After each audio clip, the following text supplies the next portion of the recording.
प्रतीक दिल्ली में joint family के साथ रहता था, लेकिन जॉब की वजह से अपनी माँ के साथ दूसरे शहर में शिफ्ट हो जाता है, जहाँ उसकी प्रीति के साथ लव मैरिज हो जाती है, जिस पर बहू को नापसंद करते हुए उसकी माँ पूरा समय प्रीति को परेशान करने के तरीके निकालती रहती है।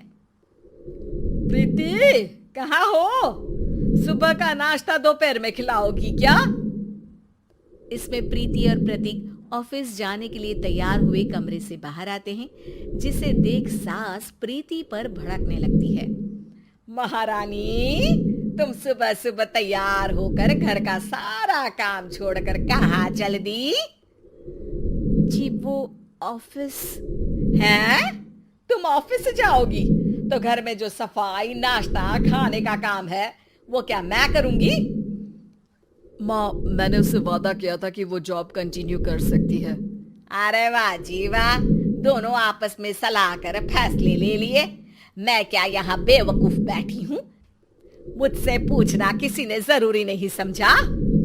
मम्मी, आप फिक्र ना करें, मैं आज ही रेजिग्नेशन दे दूंगी। प्रीति ऑफिस के लिए चली जाती है और अगले दिन से जॉब छोड़ घर के कामों में लग जाती है, लेकिन साथ ही उदास भी रहने लगती है, जिसे देख प्रतीक को अच्छा नहीं लगता। मुझे पता है तुम्हें अपनी जॉब कितनी पसंद थी। आई एम सॉरी प्रीति। अरे कुछ नहीं होता, बस मम्मी खुश रहनी चाहिए। अब प्रीति अपनी सास को खुश करने और उनका दिल जीतने की जी तोड़ कोशिश करती रहती है, पर सास कभी उससे सीधे मुंह बात तक नहीं करती। इसी तरह दिन बीतने लगते हैं। एक शाम प्रतीक ऑफिस से परेशान घर वापस आता है। माँ, चाची का फोन आया था, दादी की तबीयत बहुत खराब है, हमें दिल्ली जाना होगा। पति की बात सुन प्रीति तो पैकिंग शुरू भी कर देती है, पर माँ वहीं बूत बनी खड़ी रह जाती है। लगता है मम्मी अपनी सास से बहुत प्यार करती हैं, तभी उनके बीमार होने की खबर सुन शॉक में आ गई। ये प्यार नहीं, परेशानी है। तुम तो ऐसे सोचो कि अब से जब तक दिल्ली में हो तुम्हारे अच्छे दिन शुरू। अच्छा, ऐसा क्या है दिल्ली में? वो तुम्हें कुछ ही घंटों में पता चल जाएगा। सास के रिएक्शन और पति की बात से कंफ्यूज्ड प्रीति दोबारा पैकिंग में लग जाती है, जिसके बाद कुछ घंटों का सफर तय कर तीनों दिल्ली पहुंच जाते हैं, जहां घर के अंदर पहुंचते ही लोगों की भीड़ देख प्रीति परेशान हो जाती है। हे भगवान, इतनी भीड़! प्रतीक, कहीं तुम्हारी दादी को कुछ हो तो नहीं गया ना? पागल, ये भीड़ नहीं, मेरा परिवार है। क्या? इसे तुम परिवार कहते हो? अरे इसे तो जिला घोषित कर देना चाहिए। तुम्हारा परिवार का तो अपना पर्सनल बिग बॉस बन सकता है।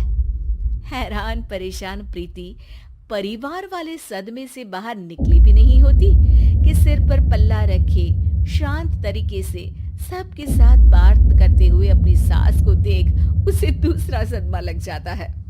हाय राम, ये मम्मी का ऐसा भी कोई रूप है? ये तो मुझे पता ही नहीं था। ये तुम्हारी सास का ससुराल है। तभी प्रतीक की बहन बोल पड़ती है, यहाँ आपको ऐसी ऐसी चीजें देखने मिलेंगी जो सपने में भी सोची नहीं होंगी। हाँ, ये कुछ दिन तो बहुत इंटरेस्टिंग लग रहे हैं।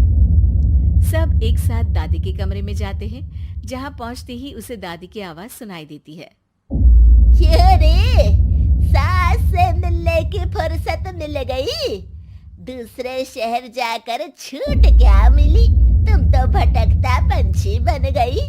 इतने समय में ये तक नहीं पूछा कि जिंदा भी हूँ या मर गई। प्रीति की सास अपनी सास के पैर छूती है। अरे कैसी बात कर रही है मम्मी, आपको तो मेरी उम्र भी लग जाए। अरे बस कर, ये झूठी उम्र देने वाली बातों का दिखावा ना कर। तेरा बस चले ना तो जो मेरी बची कुची जिंदगी है वो भी अभी खत्म कर दे। अरे बहू कहाँ है? इस पर सास प्रीति को दादी से मिलवाती है। दादी प्रीति को बहुत प्यार देती है। क्यों बहू, तेरी ये सास परेशान तो नहीं करती ना? अगर करती क्लास लगा दूंगी। अरे कैसी बात कर रही है माँ जी, भला मैं क्यों किसी को परेशान करूंगी। प्रीति अपनी सास का ये रूप एंजॉय कर ही रही होती है कि तभी चाची वहां आकर प्रीति को अपने साथ ले जाती है। सास की क्लास लगते देख जो खुशी मिल रही थी वो तुम्हारे चेहरे से साफ पता चल रही थी, इसीलिए ले आई, क्योंकि अगर उन्हें पता चल जाता तो तुम्हारी खैर नहीं थी। थैंक यू चाची जी। चाची और प्रीति घर में झूले पर बैठी बात कर ही रही होती है कि उसकी सास भी वहां आ जाती है। मतलब यहाँ सारा काम मैं करूं और तुम बैठी हंसी ठिठोली करो। अरे चलो जाओ खाना बनाओ। सास प्रीति को डांटकर काम करने भेज देती है, जिसे दादी देख लेती है और एक बार फिर सासू माँ की क्लास लग जाती है, जिसे पूरा परिवार मजे से खड़ा होकर देखने लगता है। क्यों रे, मैंने तुझे काम बोला और तू उस बच्ची को परेशान कर रही है। सास की कोई इज्जत रह गई है इस घर में या नहीं? यहाँ खुद की सास होते हुए भी ज्यादा बड़ी बन रही है। अब नहीं मम्मी जी, मैं तो बस थोड़ी मदद के लिए बोल रही थी। सास रसोई में जाकर काम करने लगती है और दादी प्रीति को लेकर वहां से चली जाती है। इसी तरह एक हफ्ता बीत जाता है, जिसमें दादी अपनी बहू को डर, इज्जत और प्यार का फर्क समझाती रहती है और प्रीति उसका मजा लेती है। वापस जाते हुए दादी प्रीति और उसकी सास दोनों को अपने पास बुलाती है।